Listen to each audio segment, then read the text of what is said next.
this video anymore, which is my fault.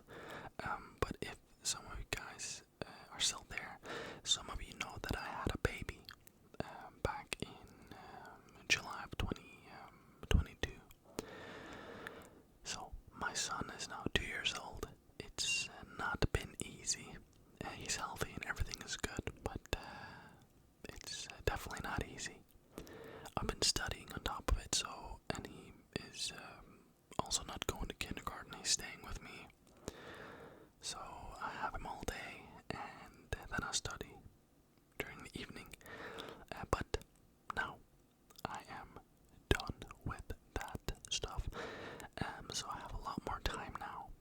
It only took 2 years, but I could have started earlier as well. But it is just I felt like I wanted to come back when I could, instead of just posting one video and not knowing when I would have time to post another one. So now I know I can continue to post videos for you guys. This video will be a normal Reddit ghost story video that I used to do back in the day. This video will be pretty simple. I won't have like a camera or anything like that, but if you guys liked that setup with a camera, I will definitely bring it back. Or if you guys just like it like this, me just reading stories to you guys without having to see my stupid face, that's also completely fine for me. Whatever you guys want is what I will do.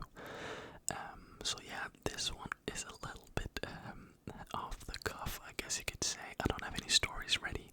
I thought I would explore Reddit with you guys and read it together if you guys want. So in front of me here, I have my my phone, and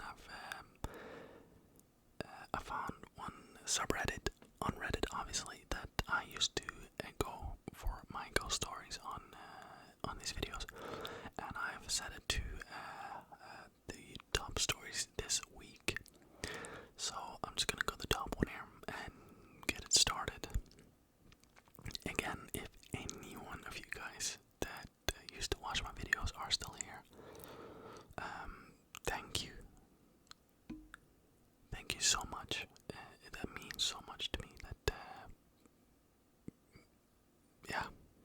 you didn't just unsubscribe, and I don't know. I feel really bad because I started to build a little community, almost made it to 1,000 subscribers, and I was really, really happy with what I was doing, and I was so excited with your comments, and but I'm back. I hope that you guys will be there, and if not, I'll understand. I'll keep posting videos, and if you want to check in, well, you're hearing my voice now, so hello. But hopefully you'll give me another chance. I've had a few on this channel, but thank you, and let's get started on the first story here. The title is, I had surgery go a little sideways, and now I see dead people. I had surgery a month ago, and ever since I woke up from surgery, I can see dead people as shadows. They are just around. It's so far only my family, but it's them. I see them. I've been battling an infection, and so I keep thinking, okay, well, it's going to pass it off as probably just me being sick. But I called my mom to tell her that my aunt, who passed a few weeks ago, came to me last night, and I heard her whisper, "Psst, psst, wake up." It was bizarre. She was just as happy as can be and wanted to share and play with me. She showed me that she could hug her parents again. They were all so happy. She showed me herself standing in the kitchen behind my parents, smiling and putting her hand on them. She wanted me to see that she was at peace, and she seemed really entertained, which was unexpected. My mom gasped. Apparently, before my aunt fell ill, she told her that Mom and I sometimes get visited in our dreams by family to warn us of danger, or that somebody passed, and my aunt said that she was jealous, and when she died, she would have to come and mess with us. On top of that, I was telling my mom how serious and real this is. That of course, here and there, we had stuff happen, but I've never been more sure in my life that this is real. That I can really see people that have passed, and I went from being freaked to making peace with it. But one thing I can't figure out is that there is a 5-year-old girl that stands beside my bed most days, that I wake up constantly in the middle of the night to thinking it's one of my kids asking to get in my bed. But it is not, as I don't have a 5-year-old girl, and she loves to play her music box for me. I told her, the only little girl I know that passed is my dad's sister, but she was like 2 or 3. Then she says, I think she was 5. I said, no, she was 2 or 3. Go and ask Dad. I am 90% sure she was 2 or 3 years old. She goes to ask my dad how old his sister was when she died, and he says she was 5. I was in absolute shock. I asked him if she had a music box, and he said, I don't know, I'll have to ask my brother, but she loved music and to sing. Why? I have spent a month telling my husband I don't know how 5-year-old girls, I don't know who she could be, but apparently I was wrong. She had been my Aunt Sophie all along, which totally makes sense because I've always felt my granddad nearby, and she was his baby girl that passed. I'm floored. That was the first story. Very interesting. Always with people that claim they can see dead people or see anything really into, I guess you would call it another dimension. I find it fascinating. I tend not to believe that stuff, but what do I know? I don't know anything, and it's not like I don't believe it. I'm 100% open to it. But there's always people that want attention, and they do it for attention, and I feel sorry for them, But probably there are actually some people that somehow, can see things like that. Let me see, there's some sad stories there as well. I don't want to do those. I want to see, like, my dad died and stuff. That's a bit sad, so I don't want to do that. Let me see, I'm just scrolling through stories here. Let's do this one. My mom used to work at a nursing home. My mom used to tell me this encounter when she was younger, and it was always so cool to me. She said this encounter is what made her actually believe in ghosts or spirits. So, back in 2006, my mom worked at a nursing home. This nursing home specialized in geriatric something care rather than just assisted living. I'm so sorry. It was around lunchtime, and she and another nurse were moving some residents to the basement where the feeding room was. These residents were incapable of feeding themselves, so the nurses would feed them in that room. This was the original hospital in town, but got repurposed. She brought the first resident down, a blind man that was wheelchair bound, and wheeled him into a spot. She noticed that 4 chairs were out around the table, like a group had been sitting there already. Not thinking about it, she puts the chairs up and leaves to bring in the next resident. Sorry. Next resident. As she got to the elevator, she passed the other nurse with her second resident. This is important for later. Once she has retrieved the third resident, she once again meets the nurse at the elevator in the basement. They keep this pace up the whole time. My mom wheels the third resident in and sees the chairs back out in the same position as she had found them in the first place. She thought it was weird and put them back after she wheeled the resident to their spot. By this point, there were 3 residents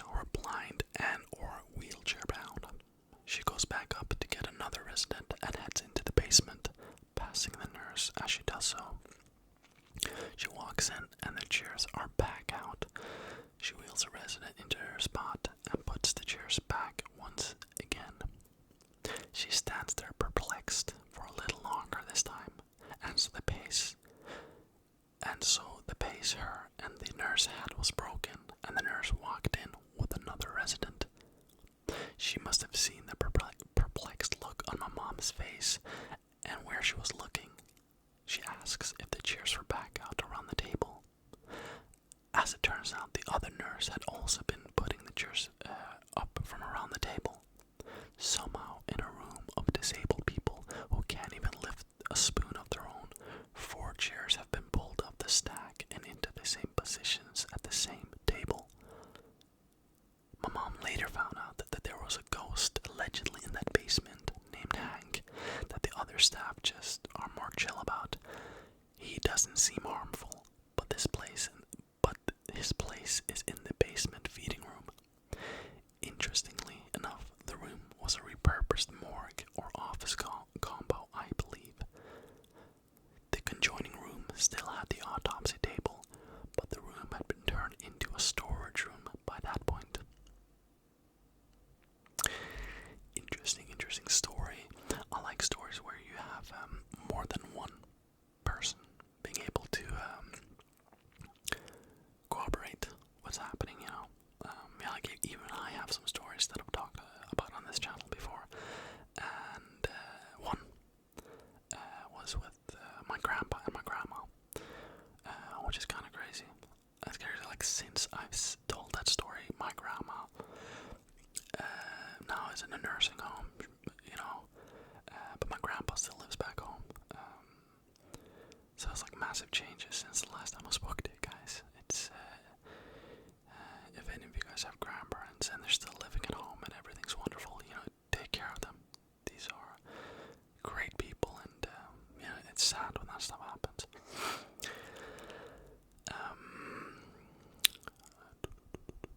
Let's see.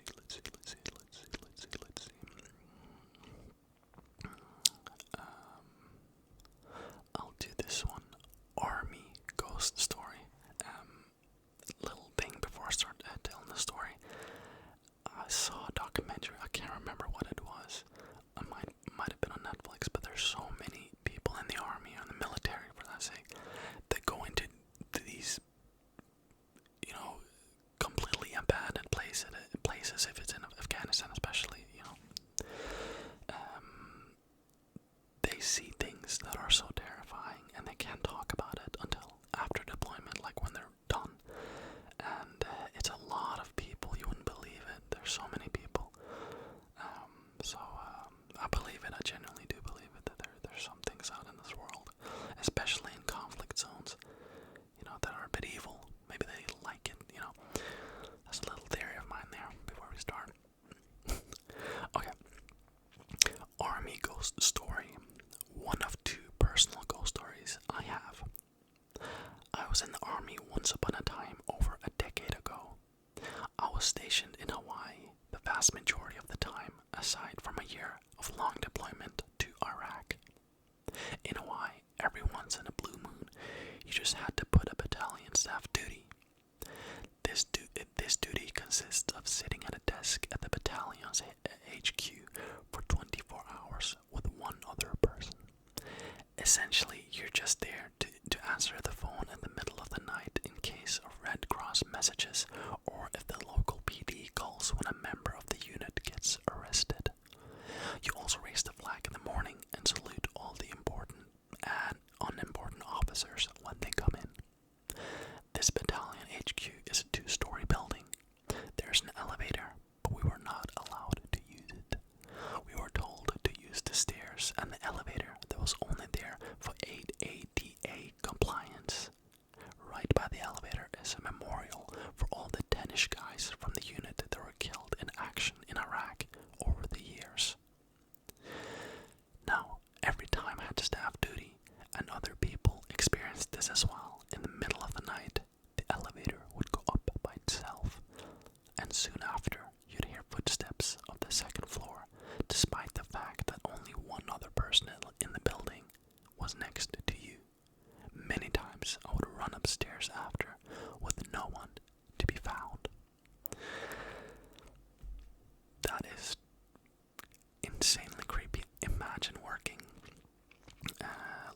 night shift or something I've thought about doing myself.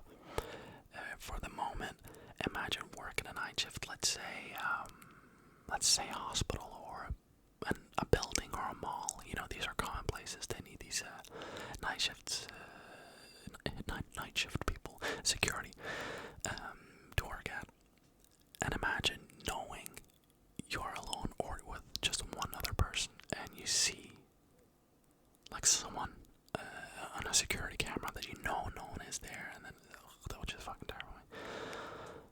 And it's not like you can quit either. You can't just be like, I saw a ghost. I mean, I would say it. You know, I hate horror movies where they're like, they experience something, but they're too scared to be judged. Judge me. I have to be honest with that stuff. If I see something like that, I'm telling you.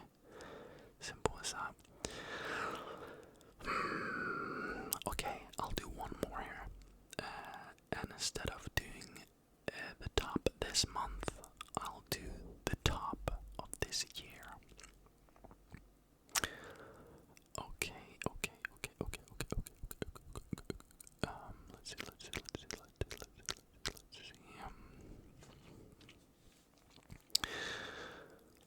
Okay, let's do this one. About 10 years ago, I had a dream that still gives me the chills every time I think about it. Important backstory information. A friend of mine passed away when he was 19 from a sudden illness. His name was Kevin. A few years after he passed, my boyfriend and I moved in with a friend who was Kevin's best friend. We shared a one-bedroom apartment and had both our beds in the same room. Rent is expensive in your early 20s, okay, lol. One night, I was asleep and dreaming. I can't remember the beginning of it, but my dream then suddenly changed. It got really bright, and I was walking up a set of stairs leading to an apartment door. I opened the door, and there was Kevin, sitting on the couch in the living room of this brightly lit apartment. I said hi to him and sat down at the other couch facing him. He said hi back, smiling. I started asking him how he was and that we all miss him. He said he was great and that he missed us too, that he kept an eye on us from where he is. Anytime I asked him about where he was, he would say he can't talk about it or he would have to leave. I said we don't have to talk about it. He said we shouldn't be sad about his sudden passing and to live our lives and be happy, love another, things like that. After a couple of minutes, I suddenly woke up. It's in the middle of the night at this point. I looked around the room. My boyfriend was snoring away and my roommate was asleep in his bed. I tried to go back to sleep, but I couldn't shake the feeling that Kevin was somehow still in the room, as if something or someone was watching me. The dream just felt way too real. While looking around the room, I said, Kevin, out loud in almost a whisper. My roommate's head lifted off his pillow and he turned around to face me and he said, did you just say Kevin? I responded with something like, oh yeah, sorry, I just had a strange dream about him. He froze, then said, I just had a dream about him too. I asked him what happened in his dream. We had the exact same dream at the exact same time. That is, I guess, kind of like wholesome, but terrifying, right? Imagine that. Yeah, I don't want to imagine that. I mean, that is wholesome, I guess, but it is terrifying at the end of the day. More terrifying, maybe. But it was, yeah. Anyways, guys, this was a fairly short video. I don't know how long this video is. Let me just check. Yeah, we're gonna be around 20 minutes here. Just a little introduction. If you guys want to see more of these types of videos, then let me know. If you guys want to see me do conspiracy where I cover a subject that you guys suggest, I will 100% do that. Also, if you guys have your own personal ghost stories, let me know. send me an email. I have my email in the description